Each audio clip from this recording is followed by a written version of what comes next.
Toby, yeah, please. Yeah, okay. So on this issue of the Israeli war, I don't really follow it that closely, but I did some reading on it for the open mic just to find out what's going on because I've been ignoring it pretty resolutely. It it really begs the question who Israel is fighting and how you'd characterize that that enemy, because Hamas was never a massive standing army with huge amounts of military support from foreign nations. It was always a bunch of angry or grifting Arabs from Palestine who could join, much like a ping pong club or a soccer club or something. So it was very much civilians pretending to be sort of warriors. It wasn't a state standing army with uniforms and supply contracts and everything else. They may have gotten salaries, but again, that was just donated money from foreigners. They didn't have their own political economy. And so my point about this is, like, Hamas isn't very robust, and it's going to fall back into the civilian population pretty quickly, in much the same way as the Viet Cong did in South Vietnam in the Vietnam War. They were from the civilian population, and they fall back into it as soon as their little group gets hit. You know, that's what makes it so hard to fight an enemy like that, because they just kind of melt away back into the villages and then reappear, little groups of them attacking you. And the thing about wars like this is they're nothing new. Guerrilla war is nothing new. But the way that we are talking about the war in Israel and Palestine, and the way that it's being reported, especially, it's being reported as though Israel is engaged in some kind of war, like with a cohesive enemy. And they're really not. Like, if you go and have a look at what's actually going on in Gaza at the moment, they're pushing large groups of civilians around. They're moving them out of areas and then bombing those areas. But like, there's not. If you actually read what's going on, there's lots and lots of bombing. There's lots of civilian control. But the Israeli army is not, like, desperately worried about their security in Gaza. They're not facing any kind of cohesive threat. They obviously don't think that there's very much dangerous down there, because they're wandering around dealing with civilians like a lot. Also, have a look at what they're doing in Lebanon. They just bombed the hell out of civilian districts. Israel is not targeting military infrastructure. They are actually targeting civilians.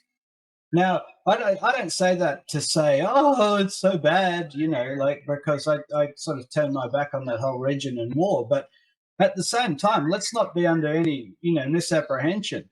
Israel's fighting the civilians of the region, and it's taking the fight to them. And it's unbelievably ugly. And it's unbelievably well documented as well. So we're in this really strange time at the moment where the corporate media is reporting on it like it's a war. It's not a war. Like, insofar as Hamas was able to organize anything, what they organized with the hostages, that was just a criminal action. Look at it. But by its definition, it's a short-term strike at a weak target, because that's all you can do, because you're not an army and you can't take on the Israeli Defense Force. So what do? You have a cheap shot. But really, taking hostages is criminal action. It's mafioso type stuff. It's also just straight up murder, because you're threatening to kill the person unless you get what you want, and that's called murder. Like, even if you don't do it because you couldn't, you still try. So, like, these are pretty heinous crimes, and that's what the Israelis are up against. But the Israelis are very much fighting a civilian population in Gaza and also in Lebanon. And the thing about, that when I watch the trajectory of it, the US is not actually giving that much aid. Like, I was looking at the figures, in terms, because there's aid and there's aid. So the US gave 25 F-35s and a whole bunch of smart weapons, which, money can't buy that kind of friendship. But at the same time, they're not giving a lot of cash. And Netanyahu's burning a huge amount of cash, right, as well as political goodwill. So there are limits to what he can do. Even more, the US has leaked his attack plans on Iran. But there are practical limits, and Netanyahu's a bit of a criminal himself. So Israel is engaged in a protracted campaign, and I don't think it's much of a war. It's almost just like a political stunt by Netanyahu so he can stick around. And I think that the aftermath of this whole debacle is going to be just counting the dead civilians, because there's nothing else there. My point is, Hamas doesn't have air bases. Hamas doesn't have a submarine and a naval base that you can go and destroy and say, oh, we won. Hamas doesn't have a whole bunch of institutions. They're going to say, oh, we're going to lose money now, so let's call off the war. Let's negotiate with Israel. Hamas doesn't have any of those things. It's just a bunch of civilians. And I don't want to say that because I don't know, but all the claims coming out of the Arab world now are that Netanyahu's just ethnically cleansing Gaza because he wants to depopulate it. And the thing is, it's that's a bit what it looks like. That is what it looks like when the IDF go in there and start bombing large residential areas and moving large amounts of people around and denying aid. So, as this goes on, we may actually see Netanyahu, I don't say now and I don't say in the past, but we may see Netanyahu bury himself under an incontrovertible amount of evidence that he sustained a war of ethnic cleansing, actual ethnic cleansing, like a serious war crime for a long period of time. And he may end up in the dock because, it's incredibly well documented as well. Anyway, I'll leave that there. Adding to what Toby said, he was basically running from criminal charges before all the onslaught and genocide cleansing, and he was trying to. Yeah, but that was corruption. This is crimes against humanity on a massive, unprecedented scale in this century. Yeah, amazing. And looking at the commander's report on the attempt of on the drone strike on his house, he really did have a really nice house. It looked like pretty expensive stuff, and it was a pretty posh neighborhood. I wonder if that kind of thing can be achieved through the salary of a minister. I don't know. If it happened.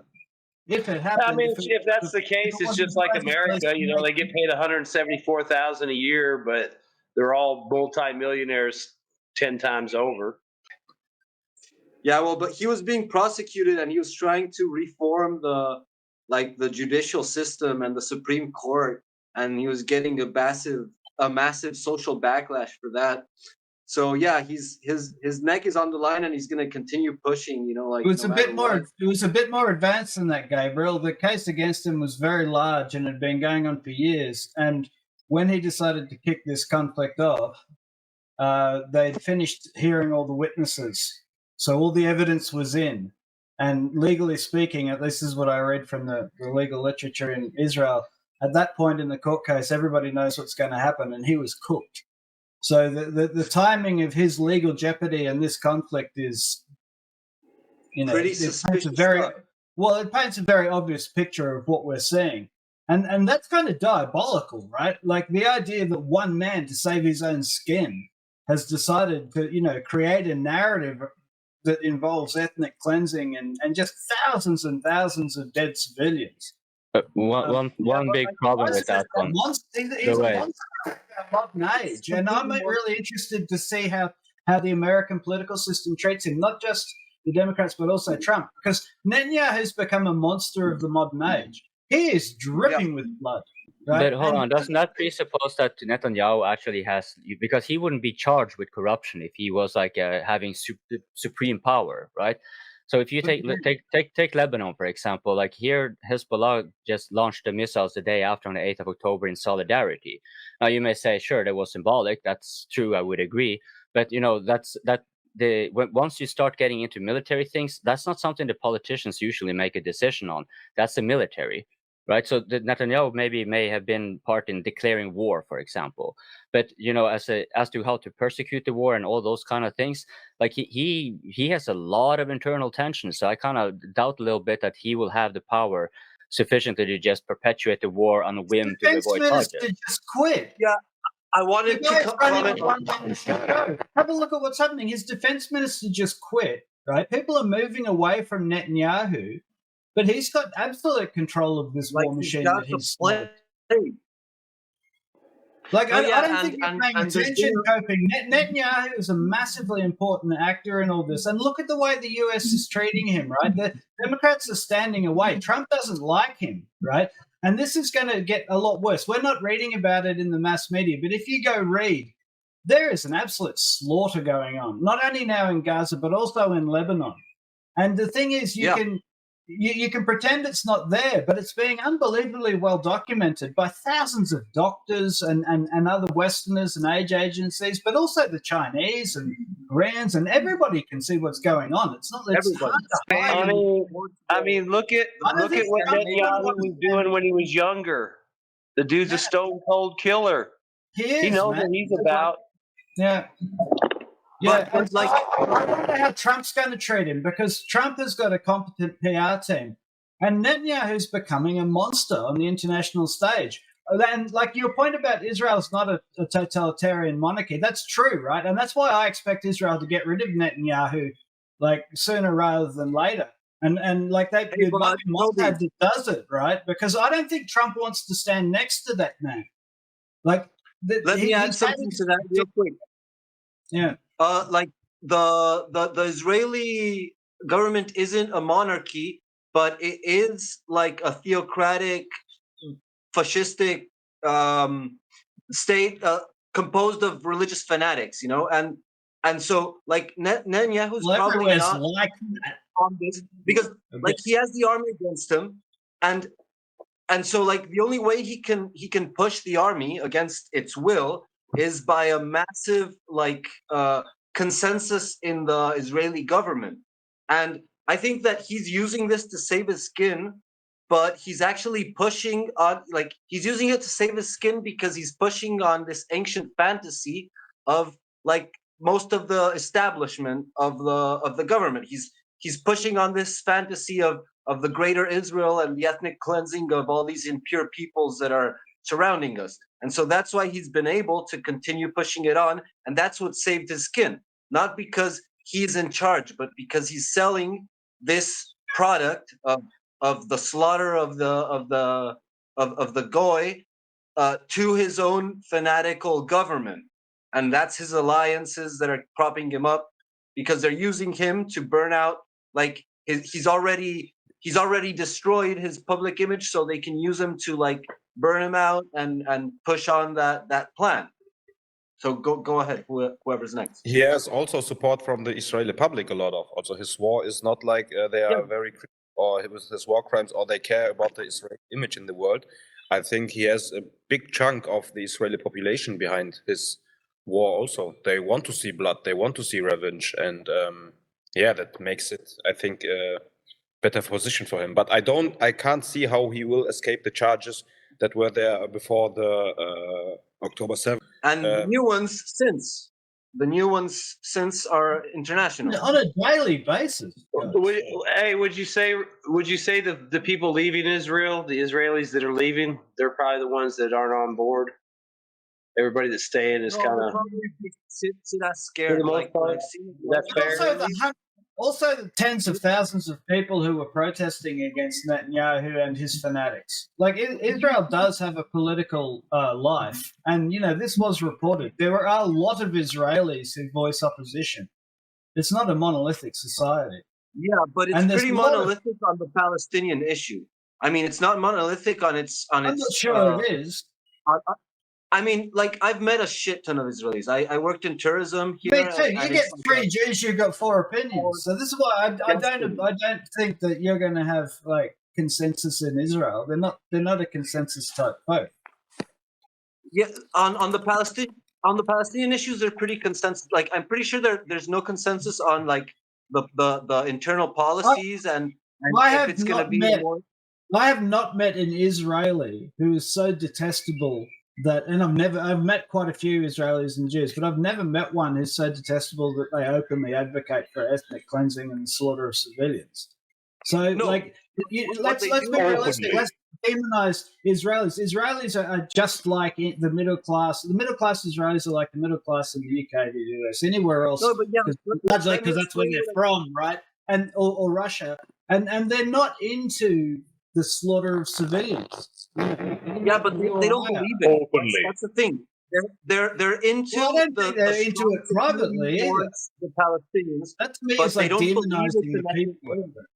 They believe they're legitimately defending themselves from terrorists. They don't think it's an ethnic cleansing. They think, well, okay, there's some excesses the on same both could be sides, said for us, but we're right? still the Like good we were guys. all. Hang on, That's what they Gabriel. That's like saying that everybody here was into the killing of Iraqis during the Iraq War, and we all hate Ukrainians, and because our countries are doing it, we're all complicit. Like I don't buy it.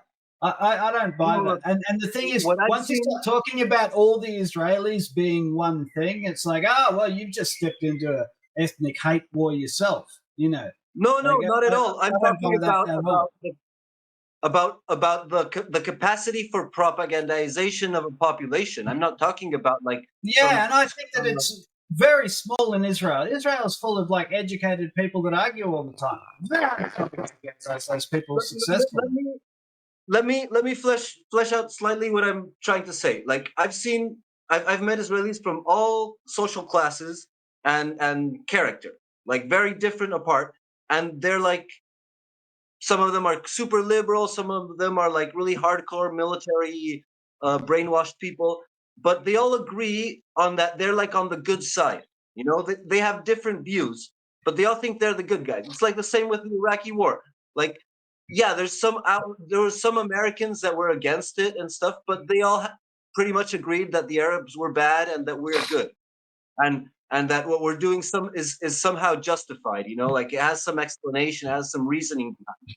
And that's what I've seen of the Israelis I've met. Like very disparate character of Israelis, a good sample group. And they most all like they defend what their country has done with the Palestinian issue. I'm not sure what they'd say right now after all this footage and evidence, but I do know that there's a pretty strong like informational control and indoctrination that kind of puts them on the right side of history. That's what I've seen. It's not like I think that they're monstrous. Now there are monstrous people that are really bloodlust thirsty and want to see the last child die, but it's not the totality of the population. It's just a very strongly propagandized population. That's all I'm saying. So it's hard to get a consensus against, like the legitimate right of Israel to defend its interests and its people. It's going to be very hard to get a consensus against that in the population. Like the most likely thing is that they're going to support it, like kind of reluctantly. Some people might be against, think it's too harsh, but it's going to be a minority. Most of them are going to say like, yeah, it's okay. Like we suffered as well, so we suffer as well. And that's what I've seen. Like people from Tel Aviv, liberals, like super hippie and stuff, and pacifists and whatnot. It's like, but yeah, like rockets fly to our city from time to time, and we're all in danger and we're all scared. So it's like maybe they shouldn't launch rockets and we wouldn't treat them so bad. That's kind of their attitude. And Nuni, go. Oh, well, I barely remember what I was going to ask, so I'll change the topic. I guess given what Toby was saying earlier about Netanyahu ending up in the dock, which I think I'd love to see that, but I'm just trying to wrap my head around how that would actually be possible at this point, right? Like, do they throw him under the bus? Is that the plan? I'm pretty sure that might be the plan. But then how do they throw him under the bus for being this sort of tyrant while at the same time trying to tightrope walk their own guilt? Yes, good call. Yeah, how do we do that? So I'll throw that open to the floor. Isn't that the whole point of having a scapegoat and blaming someone and having a big ritual like a trial, is so that you can all pat each other in the back afterwards and say, we are good folk, we punished the wicked man, let's move on? It is, but how do you not get some of that on you, Like I think you do, but that's just the cost of doing good. Okay. Like, we were deceived. We thought they were doing we trusted in their own investigations on themselves and thought they were saying the truth when they, like said that they were doing just fine. But now we know, and so they must be punished for, deceiving us. These evil bastards. I I have a lot of things to say, but I forgot half of them, so I will go with what I remember. So first of all, you have a scapegoat when you think something is wrong and you want someone to blame it. But the majority of the public don't think they are doing something wrong. That's what I think everyone needs to understand. Gabriel is, I think it's like 99% correct with his with what he said about the Israeli. When you see like marriages and they are celebrating dead kids, and you see it's very very hard to see an Israeli inside Israel who is against the war or he's public against the war. It's like a very minority. They have political issues between each other, but in regard of what's happening to the outside, to the Palestinian or to Hamas or the Lebanese, they are, I think, the majority. Even there is statistics, the majority are with what Netanyahu is doing, and this is one thing. Second thing, I think Netanyahu is the objective is he tried to go to a point where he would be seen as someone who eradicated and tamed the Arabs and eradicated the resistance movement in Lebanon and in Gaza. So he will be off the hook of what he did before, because other than that, I don't see how he will go without punishment. But I want to go back to the Israeli society and the support for the war. And I want to also say that Gabriel is, I think, mostly right that, yeah, it is a very well-educated and not monolithic society like we think, because many Israelis are actually grown up in Western societies like in America or Germany or Poland and emigrated to Israel after they were invited. But I think I found a statistic. Sorry, Mohammed, I just cut you in like 2 seconds. The fact it's educated doesn't mean it will not be like fascist or No, that's Nazis. what I said. Yeah. No, I'm talking about the other point. Before Nazism, the German population were very educated. That doesn't mean that didn't follow the Nazi points. Yes, I wanted to come back to that point because I found a statistic. I think most of the polls say the same thing, that nearly 70% of the Israeli population supports this war. It's like, and even I have one open that says 34% of Israeli society thinks that Israel is not going far enough. So they say like, there is no Gaza left.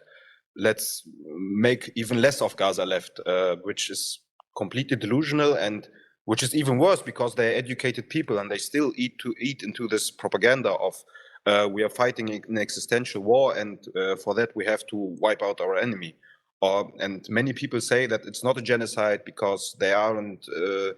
It's only 40,000 people and there are millions of Palestinians and everything. But it's not only how many people you have killed. There are no hospitals whatsoever left in Gaza, no infrastructure to live a normal life like in the next 10 years, no universities, no schools. There is no Gaza left. We are talking about something that had been, and I remember I was talking to my friends in Germany and I said that there will be no Gaza left after this war.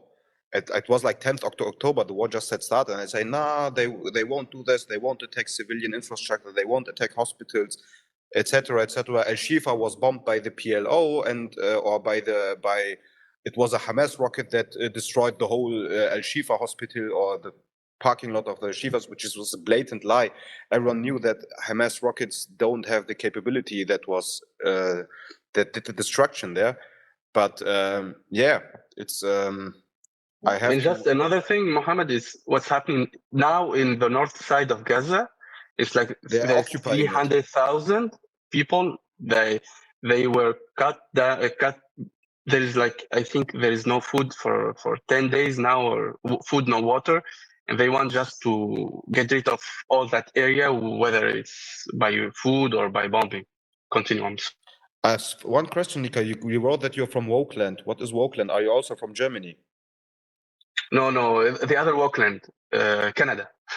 Canada. Okay, because Germany is also very, very, very woke. No idea. You have no idea about what's happening here, man. I read it online. I get the shit talking about Canada. I see it. It's so heartwarming to see you guys, connecting over your wokeness. You can see it. You can see it. But to be here and experiencing it is completely different level. Man, I live in Germany. I was 1% surprised of my opinion about Palestine, because then I will be exiled back to Turkey. They would say you're an anti-Semite, and I also lost friends, and I'm actually no friend of Hamas or whatsoever. All I said is, man, what's going on there is very fucked up, and our government shouldn't support it that blatantly. Just say like one bad word at least. Say like, Netanyahu, please don't overdo it, but not even that. And I have to support that with my taxes, which is kind of hard. Yeah, but that was my point. Was just I think the Israeli civil population is very big part, or most of it, nearly like 70% is behind this war, and they even think it's not going far enough. That was my point. Thank you. But my question was, just to follow up on the whole doc thing with Netanyahu, I guess my follow-up question to that for you guys is, how does the U.S. pivot away from this mess? Because we all know that, it's not going well. We all know that at some point somebody's going to need to be held accountable for it. And how does the West, and primarily the U.S., back away from this without getting so much on them? And can they? What does that look like? So I want to talk about Ukraine soon, but look, very briefly, and kind of to answer Nunez's point, it's kind of interesting to talk about like what Israelis believe. I think it's a difficult thing to talk about because people believe different things depending on how you phrase the question and what time of day it is and if they've had a few beers or whatever. But it's an interesting fact that it actually doesn't matter because, like, in a way, the role of the leader is to restrain the crazies and to restrain the people from engaging in ethnic genocide and war and so on. And a very bad leader fans those flames and starts crimes against humanity using popular support. So to a large extent, to me, it doesn't really matter if the West and Israel's populations are complicit in what's going on in Gaza. What I find so interesting is the scale of the documentation because of technology and the number of people there, and the scale of the atrocities. I mean, like, we're so far beyond the question of whether or not there are crimes against humanity going on. There are, on a daily basis. It's been documented out the wazoo. I will just give you a hint. Criminal court. Now, let me finish here, right? That's why just to give you a hint. I will not cut you, sir. So the point is that the crimes are happening. They have happened. And to answer Nanya's question of how does the West pivot out of it and hold anyone accountable, I can't see any way for Netanyahu to escape just because of the weight of evidence that's accumulated. Now, I don't think it's going to be such a big deal for the West to and blame the very bad man of Netanyahu, but that's where we're at. It's already kind of happened. Anyway, we should one question. At some point. One question, Toby. Do you think anyone was accountable of what happened in Iraq, in Syria, and in any part of the world? No, just in Ukraine. Iraq a lot better than selling. No accountability. Forget about it. Just Ukraine is what's matters. Just the European, if European or Western who's dying or Israeli, we will care. If it's the others who fuck off, they can reproduce. It's okay. It's not the same thing. I know what you mean. And I wouldn't bet my house if I had one on like people being held accountable for crimes against humanity. But at the same time, we live in strange times because it's an unprecedented case in terms of the documentation and the sheer number of witnesses. And also, it's like the people who are getting killed include like a whole bunch of doctors, and like. I understand why people are skeptical of doctors. They're pretty shady people generally, but a lot of people like doctors, and they trust what doctors say. And so, when you have hundreds of doctors being killed and coming out saying that it's an absolute slaughter, this is difficult stuff to spin. So I don't know. Yeah. I know what you mean by Western leaders don't get held accountable, but then it's like pushing that boundary as hard as it will go. And this is why I wonder how Trump is going to deal with it, right? Because there's got to be some people around Trump, including a lot of Jewish people and Israelis, saying you can't stand next to this dude, But we'll see. He will not do anything. I mean, you got to look at if you look at the symbiotic relationship between the United States and the Israeli government and how infested both governments are, all the dual citizens. Probably at worst he'll be exiled or something to the United States or some other fucking place and probably get a nice payout, and you won't ever hear about him again. Maybe he'll pop up in 10 years and talk about global warming or something, but I mean, realistically, nothing's going to happen to him. I mean, only losers get fucking tried for war crimes, and by losers, I mean tiny countries that can't defend themselves. Okay, I'll just respond to Toby. Toby, you're approaching this from a perspective which is off. Like Australian society is not participant in any major war, and you are coming from a personal perspective in which you believe that I am a good person, hence most people are good persons. And goodness has nothing to do with this because you haven't experienced how the war actually, what it creates in societies. Once the blood gets shed, once people start dying, once stories started circulating around, it flames people up. And this has been going on in Israel and Palestine for generations. And it's not like you have good people, set good people, and a set of maniacs. No, you cannot distinguish these things so easily because people are living in an unusual situation for generations. They're all indoctrinated. And it's not something you can approach from the standard, Western or whatever peacetime morality. Things work differently once the blood gets shed. People get riled up, and it's not something. It takes generations to wind itself down. I fully expect, what Gabriel said that it's just Israelis are smart enough to be aware what to talk, in a different manners to different peoples. Arabs too, depending on situation. I understand what you're saying, and Archimedes and I had an argument in Telegram about the statistical analysis of groups. And sure, you can be like that, and you can say that those people are generally like that. And I understand what you're saying, and there's clearly truth in it. But listen, if I didn't take people as individuals when I meet them, I wouldn't have any Arab friends or any Israeli friends. I would turn my back on that whole part of the world, because as you say, they've been fighting each other for generations, let's say thousands of years.